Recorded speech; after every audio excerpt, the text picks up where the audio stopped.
Hi guys, welcome back to the channel. My name is Ryan. I'm not going to do my usual intro for this video because we're talking about some really serious topics. In this video, I'm going to talk about what is going on with Joss Whedon, what started it all, what happened with Ray Fisher, with Justice League, and then I'm going to go through the statements that some of the cast of Buffy and Angel have given. Stick around to the end to hear my thoughts on it, but some of this stuff is really serious and shocking. Before we get started, please do subscribe, please do like the video because it really helps support the channel and helps get this video seen. I also have a second channel dedicated to my dance and choreography videos. If you want to go over and support that channel, the link to that and my Instagram will be in the description box below. So, what is going on with Joss Whedon?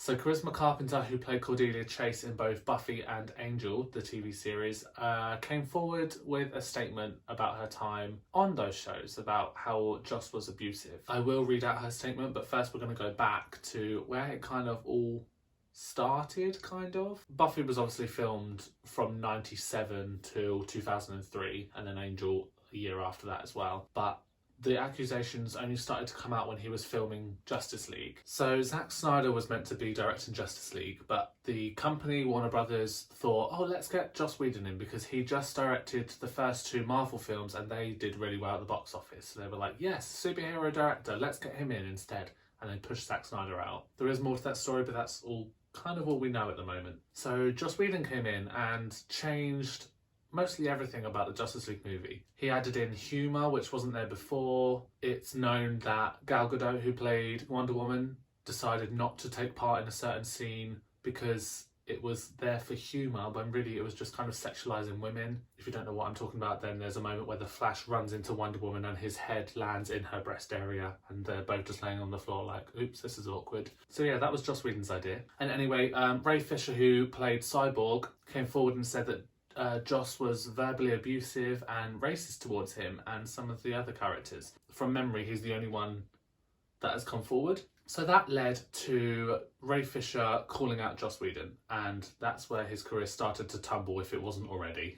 So Ray Fisher is no longer going to be Cyborg because he didn't get the support from Warner Brothers that he needed over this. Yes, they fired Joss Whedon, but it wasn't just Joss that was the problem. But anyway, that's a whole bigger story, but we're going to move on. So you get the idea. Joss was apparently verbally abusive and racist on the set and just wasn't a very nice person to be around. And we have to say apparently or allegedly because he hasn't been convicted yet. There is an investigation going on. So we fast forward to yesterday when Charisma Carpenter posted her statement on Instagram. It had 2 slides and I'm going to read them for you now. She says, for nearly 2 decades, I've held my tongue and even made excuses for certain events that traumatise me to this day. Joss Whedon abused his power on numerous occasions while working together on the sets of Buffy the Vampire Slayer and Angel. While he found his misconduct amusing, it only served to intensify my performance anxiety, disempower me and alienate me from my peers. The disturbing incidents triggered my chronic physical condition from which I still suffer. It is with a beating heavy heart that I say I coped in isolation and at times destructively. Last summer, when Ray Fisher publicly accused Josh of abusive and unprofessional behaviour towards the cast and crew during reshoots of the Justice League in 2017, it gutted me. Joss has a history of being casually cruel. He has created hostile and toxic work environments since his early career. I know because I experienced it firsthand repeatedly. Like his ongoing passive-aggressive threats to fire me, which wreaks havoc on a young actor's self-esteem, and callously calling me fat to colleagues when I was 4 months pregnant weighing 126 pounds. He was mean and biting, disparaging about others openly, and often played favourites, pitting people against one another to compete and vie for his attention and approval. He called me in for a sit-down meeting to interrogate and berate me regarding a rosary tattoo I got to help me feel more spiritually grounded in an increasingly volatile work climate that affected me physically. Just intentionally refused multiple calls from my agents, making it possible to connect with him to tell him the news that I was pregnant. Finally, once Joss was apprised by the situation, he requested a meeting with me. In that closed-door meeting, he asked me if I was going to keep it and manipulatively weaponise my womanhood and faith against me. He proceeded to attack my character, mock my religious beliefs, accuse me of sabotaging the show, and then unceremoniously fired me the following season once I gave birth. At 6 months pregnant, I was asked to report to work at 1 AM after my doctor recommended shortening my work hours. Due to long and physically demanding days and the emotional stress of having to defend my needs as a working pregnant woman, I began to experience Braxton Hicks contractions. It was clear to me that the 1 AM call was retaliatory. She continues, back then I felt powerless and alone, with no other option. I swallowed the mistreatment and carried on. After all, I had a baby on the way, and I was the primary breadwinner of my growing family. Unfortunately, all this was happening during one of the most wonderful time in my new motherhood. All that promise and joy sucked right out, and Joss was the vampire. Despite the harassment, a part of me still sought his validation. I made excuses for his behaviour and repressed my own. I have even stated publicly at conventions that I'd work with him again. Only recently, after years of therapy and a wake-up call from the Time's Up movement, do I understand the complexities of this demoralised thinking. It is important to understand the psyche without enduring the abuse. Our society and industry vilify the victims and glorify the abusers for their accomplishments. The onus is on the abused with an expectation to accept and adapt to be employable. No accountability on the transgressor who sails on unscathed, unrepentant, remorseless. These memories and more have weighed on my soul like bricks for nearly half of my life.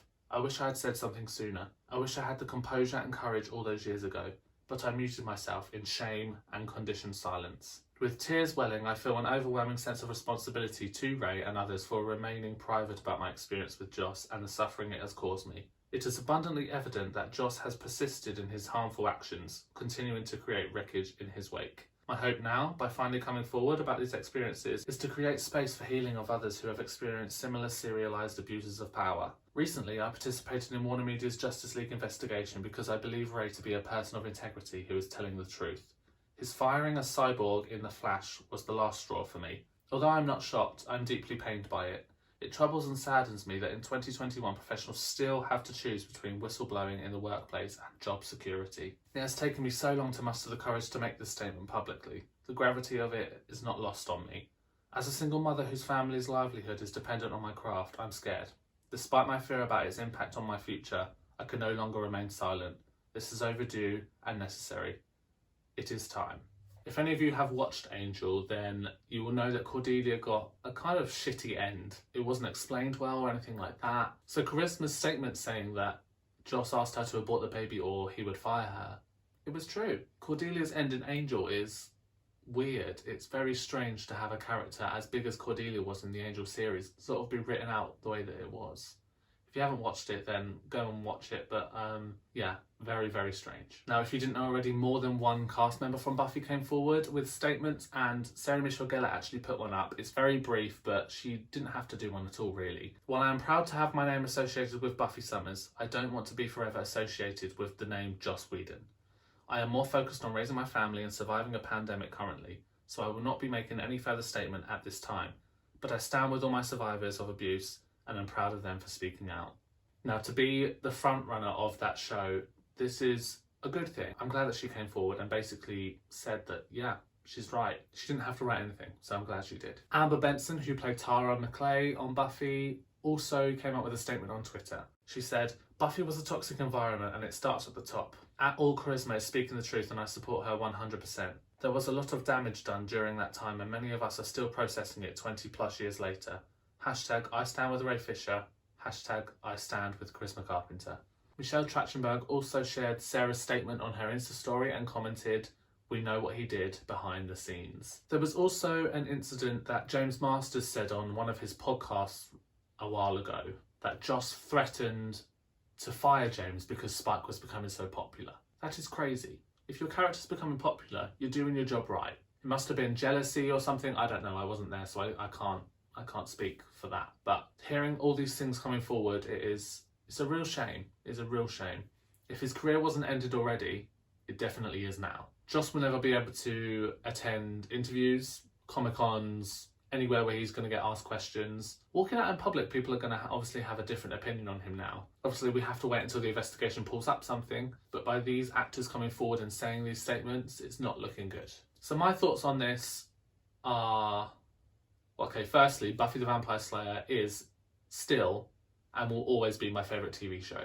It's gotten me through some dark times, it has been there for me and made me feel good about certain things, and that's quite weird to say about a TV show, but it has, I'm just being honest. To see these underdogs in this TV show step up and actually kick ass and overcome so many different things in their time is amazing, and that's not going to change. I think Sarah said it best, that she wants to be associated with Buffy, the character, and not Joss Whedon. And I think that as a fan of the show is what I want to be associated with as well. When people ask me what my favourite TV show is, I'm still going to say Buffy, but my opinion on Joss Whedon has definitely changed. So that's all information I have for you guys. No other cast members have come forward and said anything. By the time I post this, who knows, someone else might have come forward, but this is all that I've found so far. Let me know your thoughts on it. I think we can sort of count on it that future Joss Whedon projects are going to be cancelled. But anyway guys, that's it for this video. Again, like I said, let me know what you think in the comment section below. Please do subscribe, please do like the video. There will be more videos coming very, very soon. Thank you so much for watching, and I'll see you on the next one.